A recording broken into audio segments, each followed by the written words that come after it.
it's Rob. Welcome back to Axel's Garage. We're back with Uncle Sam's slicer here, and I feel like we're on the home stretch. So I took all the tape and paper and everything off of the blade or knife. They call it a knife. It turns out that when I had it in a previous video, after I put oil in the gearbox, when I had it tilted over to put those bumpers in, some oil did leak out. It leaked out from where the blade goes in through the top of the gearbox. So I don't know if there is normally a seal in there. I don't know. It's probably not made to have oil up against it, so some did leak out. But it was an easy cleanup. We're okay. Got all the tape and everything off of here.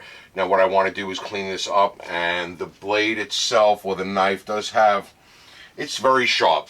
Cut myself already once, but it does have a little bit of staining and maybe a little like a very light surface rust. So I just want to try to get it clean. So what I'm going to do is I'm going to use some, and this is probably very dangerous, but I'm going to use some crocus cloth. I'm going to wrap it around a soft sponge, and I'm going to use a little of the food safe oil as a lube and just try to get it clean. I'm going to run the blade and just go over both sides, keeping my fingers away from it, hopefully. Do not do this at home.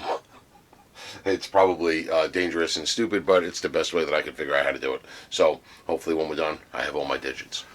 I got my motor plugged in. Like I said in a previous video, I got about 6 drops of oil in each of the bearings, and the crankcase was filled with oil, then some dripped out, so it's probably about 3/4 full.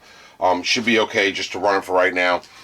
The history on this one was that it didn't always spin on its own. You turned it on and you had to give it a little to get it to spin. We'll see if maybe the oil will alleviate that problem, or just use will alleviate that problem. But when it was used the few times over the years, that was one of the issues. So now I'm just going to take my sponge. I'm going to turn it over. Here's my crocus cloth. I'm going to take some of the food safe lube, and I think first maybe I'll just wipe some on with my finger, just to get some lube on it. And you can see on the blade here, it's got a little bit of just roughness to it.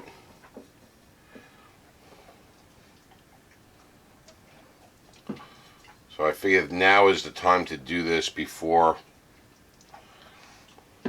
we start putting everything together, because any residue and stuff I could clean off easily without anything on it. You can see like on the tip, the edge of the blade, there's a little rust. So I'm just going to wipe a little on like that, and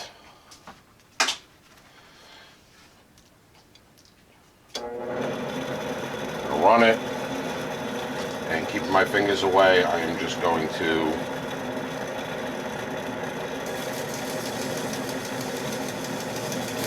try to polish it up a little with the crocus cloth. You can hear that little tick. That would indicate to me that there's like a little nick of something on the blade. And I did feel something. It could be just something we missed when we were cleaning. Look into it. Here's that noise that we were hearing. It almost looks like a speck of some kind of paint. It came right off with the fingernail. Blade looks fairly clean.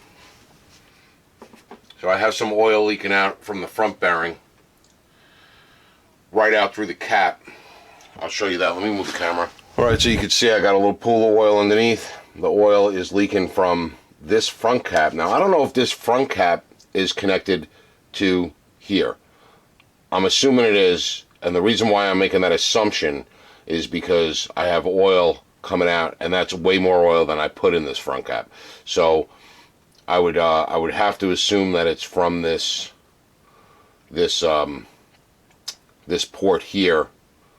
So apparently these are connected, which is fine. I thought this was a bearing by itself, just like the rear cap, and that this was the crankcase. So if it's leaking out, it means I got a little too much oil in there and it's working its way out, which is okay with me.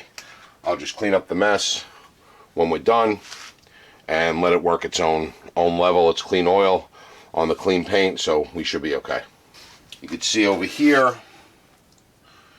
I got a little bit of residue. that splashed off of the blade as I was cleaning it, which I expected. And now I'm just going to do the same thing to the bottom side of the blade, and we'll see if I get any more oil leaking over there. Oh, there we go.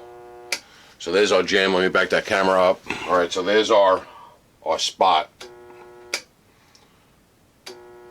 where it doesn't turn, but if you just move it a little bit, there it goes. So I don't know whether that's just a rough spot in the motor. I'm not really sure. Hopefully that goes away with time, and if it doesn't, it's really not a big deal, because you don't have to turn it on and, you know, hit the blade with your hand to get it moving. You could do it when it's off. And again, I'm just trying to get this blade clean. So a little oil, a little crocus cloth, gets rid of any light rusting, tape residue from taping it up, overspray from when we were painting. Keep your fingers away from the edge of that blade. And I would guess that if for some reason the blade grabbed this crocus cloth, and I'm not holding it real tight, so that if it grabs it, it takes it and doesn't take me along with it.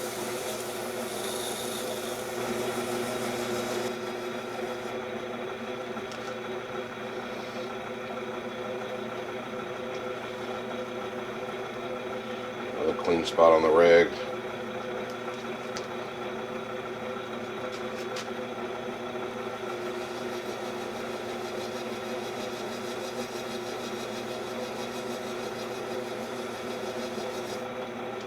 Still getting dirty.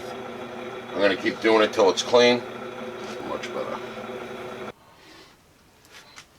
You got to remember on these, the primary bevel to this knife is on the bottom side, not on the top side, and that seems to be where it's the dirtiest. So I am now going to take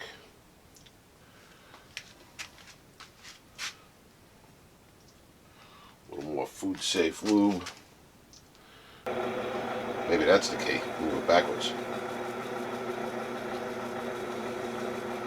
Now I'm just cleaning off the back part of the knife. Might use the emery on that also, just to make sure it's nice and clean. Get another spot of the emery, a little oil on it.